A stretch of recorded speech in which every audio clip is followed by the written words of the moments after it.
Buenas tardes con todos. En esta oportunidad voy a realizar la exposición respecto a la última parte del caso del atentado de los hermanos Benítez Aguirre contra la clínica Ricardo Palma, entregando aquí el informe final y la exposición como tal. Quien tiene el gusto de presentar dicho caso responde al nombre de María de Pilar Izquierdo Hernández. Este caso, que ya ha sido criterio de investigación durante las 9 semanas, durante las 18 semanas, disculpen, con respecto al tema de el criterio de investigación, ¿no? De este atentado. En este informe final, tal como se ha solicitado en la entrega, se ha hecho ya la sistematización o la síntesis de los tres enfoques realizados dentro del presente caso, ¿no? Desde el enfoque civil, el enfoque del enfoque penal, civil y constitucional en mi caso. Partiendo en este caso en la parte de la entrega, de lo que corresponde al informe final, es importante señalar, bueno, como ya tenemos conocimiento en quienes han tenido oportunidad de escuchar a lo largo del curso mis exposiciones, ¿no? Que se ha abordado el caso de la señora, del supuesto de negligencia médica de la señora Victoria Aguirre Oviedo, quien fue paciente de la clínica Ricardo Palma. En este caso descrito, se ha interiorizado sobre la denuncia que formularon los hijos, ¿no? Y la familia de esta paciente ante Indecopi, reclamando su derecho por el supuesto de negligencia aquí, esto médica de la praxis, ¿no? Y en eso, en este tema podemos señalar que el caso de la señora Victoria Aguirre Oviedo es uno de los tantos casos denunciados por el Perú por negligencia médica, ¿no? Haciendo un análisis del caso, tenemos que considerar que cuando hablamos de una investigación de supuestos de negligencia médica, es simplemente responde a que hay una necesidad de hacer una sistematización legal, ¿no? De una asistencia sanitaria de forma general. Y hablamos de que existe diversas praxis, sobre todo humanas, una de ellas la constituye la medicina, y cuando la medicina hablamos de que tiene una trascendencia social es que debe ser la salud y tanto las prestaciones médicas un pilar fundamental dentro de un Estado de Derecho como el nuestro. Pero cuando hablamos de que esta rama tiene una relación muy estrecha con el derecho, justamente responde a la necesidad de hacer una examinación de lo que corresponde a algunos diversos legales en las actividades de los servicios médicos. Y cuando hablamos de estas actividades legales, estamos indicando básicamente que todo tipo de procedimiento debe concatenarse a lo que establece la norma, a lo que establecen las leyes, a lo que establece la Constitución.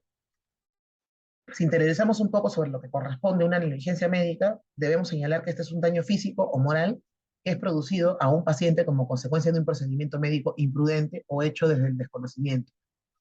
En este caso, ese es el caso del supuesto médico. Asimismo, debemos señalar que este constituye una mala praxis médica que ocasiona una lesión al paciente. En nuestro caso, o en el caso que me he tomado la molestia de hacer la investigación, hablamos pues de una supuesta negligencia que tuvo consecuencia de muerte. Y este tipo de negligencia, o mejor dicho, la negligencia, conjuga tres elementos importantes, que en primer lugar estamos hablando de una lesión que puede ser inmediata o no. En este caso, la señora tuvo una prestación de una operación, posterior a ello recibió atenciones clínicas y ella falleció. En segundo lugar, no, estamos hablando de que este tipo de mala praxis ha configurado un daño físico y moral, físico en la vida de la paciente y moral en la vida de los familiares de doña Victoria Aguirre Oviedo. Ya, y de ahí después estamos hablando justamente del segundo lugar del supuesto de una mala praxis que es entendida como tal porque se han apartado de un protocolo sanitario o los estándares de la profesión. Y en tercer lugar, un nexo causal, que esta lesión es una consecuencia de la mala praxis. Estos supuestos de negligencia médica tenemos conocimiento no solamente es un flagelo que perjudica a nuestro país, sino estamos hablando de que también se han dado casos de supuestos denunciados a nivel internacional.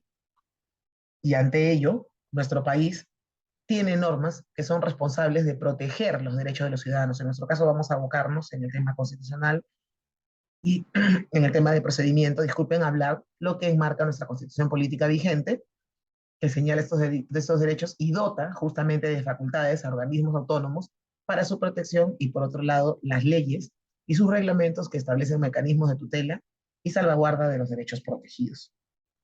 Como ya lo dijimos hace un momento, el caso que yo he propuesto establece a la denuncia del supuesto de negligencia médica sufrido por parte de la señora Victoria Benítez Aguirre, de la señora Victoria Aguirre Oviedo, donde los hijos reclamaban sus derechos por este supuesto de negligencia médica, que tal vez pudieron haber determinado o pudieron haber tenido, o pudo haber tenido otro final si no se hubiesen instado pues en instituciones que tienen sí competencia, pero estos no son los idóneos para instarlas. Así pues, vamos a comenzar a analizar la síntesis de los diversos enfoques y en el enfoque penal, como hicimos la exposición en las primeras semanas, estamos hablando con respecto al tema de los problemas jurídicos, que estos fueron las lesiones graves por el uso de materiales peligrosos, los daños contra el patrimonio, la inimputabilidad que supuestamente alega la parte de la defensa de los denunciados y la fabricación, suministro o tenencia de materiales peligrosos y residuos peligrosos. En este caso, eh, debo hacer un análisis que la fabricación y suministro o tenencia de materiales peligrosos trajeron como consecuencias las lesiones graves por el uso de los mismos al momento de hacer estallar los hermanos Benítez Aguirre las instalaciones del sótano de dicha clínica el pasado 24 de julio del año 2018. Y ante ello, se generaron lesiones a 35 personas que no tuvieron nada que ver en el procedimiento, pero en búsqueda de esta venganza, entre comillas, eh, poco atinada, bueno, la verdad es que ninguna venganza no constituye ningún tema de atino, ello generó daños también contra el patrimonio de la clínica, ¿no? Daños cuantiosos, 35 personas lesionadas, incluidos los imputados, que después fueron procesados y sentenciados con una pena privativa de la libertad de 9 años y un pago de reparación civil que se van a analizar en la síntesis desde la perspectiva civil, ¿no? Y la inimputabilidad. Con respecto a la inimputabilidad, debo señalar que demandada, su abogado de la defensa, trata de establecer esta inimputabilidad entendiendo de que los dos hermanos, Lenin y Claudia, que fueron los accionantes, los que volaron la clínica, sufrían de, de trastorno de la personalidad y sufrían además de depresión grave, consecuencia de esto, o sea, una depresión severa, situación que fue desestimada por la sala porque ellos no tenían ningún inconveniente, a pesar de sufrir este tipo de diagnósticos, para desempeñar sus actividades. Entonces, como lo he indicado, aquí existió un nexo, ¿no?, de la propia naturaleza delictiva. Por la fabricación y suministro de tenencia de los materiales, hicieron estallar la clínica, generaron lesiones graves, ¿no?, por el uso de estos materiales a 35 personas, incluidos los denunciados. Asimismo, también se generaron lo que son daños contra el patrimonio de la clínica y vehículos que se encontraban en el interior y el exterior de la clínica, y la inimputabilidad que fue estimada como medio de defensa, tal vez ardid por parte de la defensa de los imputados. Para avanzar con respecto a la síntesis de lo que corresponde al enfoque civil, los problemas jurídicos que se han visto, como lo habíamos indicado, la reparación civil por daños y perjuicios, como consecuencia, no de la sentencia que se había generado por parte de la sala, donde ellos tuvieron que hacer un pago de 235.000 soles en favor de los afectados, incluido a la clínica para poder reestructurar los daños que se habían generado. Y desde este enfoque podemos señalar también que existe un interés para obrar de ambas partes, tanto del demandado como los demandantes, porque debería existir básicamente la indicación de que uno es el interés para obrar para defenderme por la parte de la defensa de los imputados y también el interés para obrar por la parte demandante de reclamar su derecho, ¿no? De lo cual se vieron afectados a consecuencia de este tipo de lesiones. Con respecto a la capacidad para comparecer en un proceso, tenemos conocimiento de que el Ministerio Público hace la legítima defensa, sobre todo de las personas de las que sufrieron las lesiones en el cuerpo, dicho sea de parte, de la clínica, por medio de su representante legal, tuvieron también la capacidad para comparecer en un proceso, y Ante ello, existieron pluralidad de pretensiones y personas por los casos que se habían descrito. Con respecto a la síntesis del enfoque constitucional, debemos señalar que he abordado 4 problemas también igual aquí, que es el incumplimiento de la función de su salud, porque este es el organismo o la entidad competente por parte del Estado para velar por los derechos en salud. Independientemente que se efectúe una denuncia, pues ellos lo pueden hacer de parte. Al tomar conocimiento, deberían haber realizado un tema de investigación sobre el caso supuesto, ¿no? Cuando la familia salió a los medios de prensa a informar sobre la dilación de los pagos que estaba realizando la clínica ante la resolución de Indecopi, que aquí hay un rol protector de Indecopi en acceso a la salud. Eso se encuentra contenido básicamente en el Código de Defensa del Consumidor, ¿no? Donde Indecopi tiene injerencia, pero no es la entidad idónea, porque la entidad idónea es la que primero se ha señalado en principio, con respecto a la función que debe ejercer salud como Superintendencia Nacional de Salud, quienes podían haber denunciado, realizar prácticamente su investigación de parte, sin necesidad, como lo había establecido hace un momento, de que la familia pueda instar dicho derecho, estableciendo una denuncia en su portal institucional. Con respecto a la salud y su tutela procesal efectiva, esta se encuentra contenida en el libro constitucional, en el artículo 7, donde se establece que todos los seres humanos debemos tener en el Estado peruano derecho a la salud, y en el artículo 9, donde el Estado peruano debe realizar políticas y el propio Poder Ejecutivo instaurar estas políticas para que se puedan dar los beneficios o servicios básicos de salud que todo Estado debe gozar y debe tener, sobre todo en uno como el nuestro, que es un Estado de derecho. Con respecto al derecho a la defensa, pues todos los seres humanos gozamos de este derecho a la defensa. Esto se encuentra en el artículo 139 de la Constitución propiamente dicho, y es el derecho donde el derecho invocado tal vez por parte de los accionantes en un principio, que solicitaban a gritos se haga una investigación sobre el supuesto de la muerte de la madre, situación que pues devino en una sentencia o una resolución donde Indecopi determina que se haga dichos pagos, no de las prestaciones clínicas, desde la operación hasta el tiempo que la señora todavía recibió prestaciones de atención en otros establecimientos, el proceso, entre comillas, de recuperación que no se dio, y la clínica teníamos conocimiento que iba haciendo procedimientos dilatorios y no cumplía como tal. Con respecto a la relación, en el caso con los diversos enfoques, puedo señalar o he llegado a la conclusión o al criterio de que de este caso planteado, los problemas se han desarrollado en el enfoque penal. Para mi criterio corresponden al de las consecuencias finales. ¿Por qué motivo? Porque en un principio la familia solicita la representación del Estado ante un supuesto de negligencia. Situación que, como se ha señalado, fue deficiente. ¿Por qué motivo? Porque Indecopi hace este tema de la protección como consumidor, más no puede abocarse a instar o a exigir que se tome situación de parte, ¿no? Porque a ellos no le corresponde, pero sí ante el conocimiento o ante los medios sociales que se hizo este tipo de circunstancias o información, su salud sí pudo actuar de acuerdo a sus competencias y funciones. Criterios que no se realizaron dentro de la investigación de su salud. Hasta ahora se logra entender bastante triste por qué no se sabe por qué no lo actuó cuando está dentro de sus funciones y cumplimientos.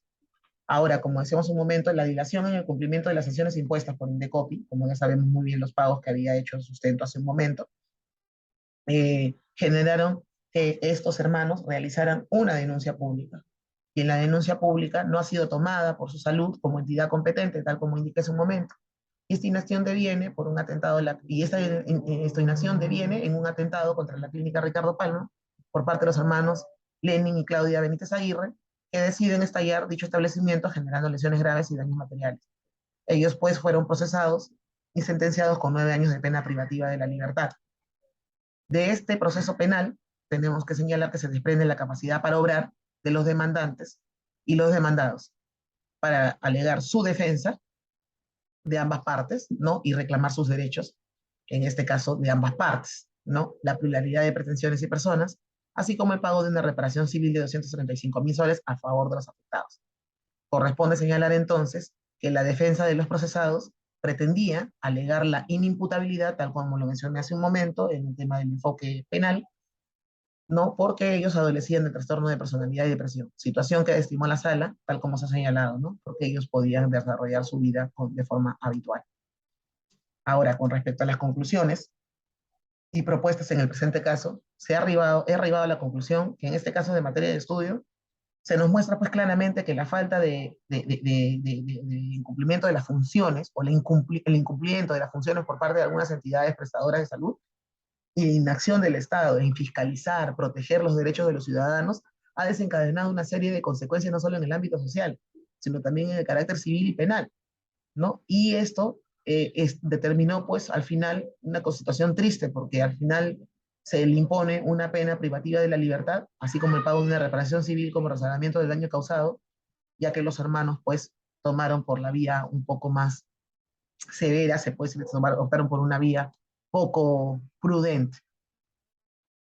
La salud es un derecho elemental que tienen todas las personas, porque en esta es en realidad equivalente al propio derecho a la vida. Nuestra constitución política vigente recoge en el derecho a la salud en su artículo 7, tal como hice mención hace un momento, y corresponde al Estado hacer eh, el rol protector y velar por ese cumplimiento de las prestaciones y los servicios de la salud de todos los ciudadanos del país. El Estado, asimismo, en mis propuestas considero que debe actuar como ente fiscalizador, sancionador en caso de que las entidades prestadoras de salud incumplan con sus funciones de proteger los derechos de los ciudadanos, y para ello debe realizar una supervisión independientemente de la condición que tengan estos establecimientos de salud, ya sean públicos o privados. Como hacía hace un momento crítica en semanas anteriores, vemos muchas veces que su salud está muy pendiente de los organismos o los hospitales que son de criterio MINSA, ¿no? Pero el MINSA son todos, el MINSA o el MINSA es el responsable de supervisar tanto como su salud, tanto clínicas como postas, como policlínicos o como aquellos de naturaleza prestador de salud, inclusive aquellos tipos de seguros que se encarguen de proteger o cumplir el tema de lo que corresponde a las prestaciones médicas o cubrirlas económicamente. Con respecto a la segunda propuesta, considero que es de vital importancia que todo ciudadano debe conocer sus derechos. Eso es un tema de sensibilización y la propia sensibilización lo tienen que realizar las plataformas, los servicios de atención al usuario en salud, y no solamente en salud, sino en todos los espacios del Estado, ¿no? Y por ello es importante la educación como herramienta indispensable para el desarrollo de un país. Sabemos muy bien que nuestro Estado es uno de aquellos que invierte muy poco en lo que es educación, en lo que es en salud, pero esta educación debe venir desde casa, enseñar a los hijos, básicamente a los padres, a aquellos que constituyen la carrera de docentes, que a través de difusión, ¿no? Inclusive material informativo, cuando estos no asistan a sus controles médicos, vacunaciones, tratamientos, proporcionarles la correcta información de dónde y cómo realizar la interposición de un reclamo, una denuncia ante un supuesto de negligencia médica o algún hecho que afecta a sus derechos. Ese es un tema que definitivamente muchos no conocen. Tristemente, algunas personas consideran que por ser solamente trabajadores de salud, ciertas personas deben conocer estos derechos cuando es un derecho que todos debemos conocerlo y practicarlo porque se encuentra enmarcado en la Constitución. Esto queda como criterio de reflexión. Es bastante triste lo que se ha visto en este caso y este caso debe generar un precedente. Es el único caso que se ha visto o el único caso que terminó en una circunstancia tan nefasta como fue ello, no, pero el derecho o los accesos a la salud no debe ser un criterio solamente de denuncia, y no debe estar enmarcado solamente en la Constitución, sino debe ser un derecho del que todo ser humano debe gozar. Muchas gracias.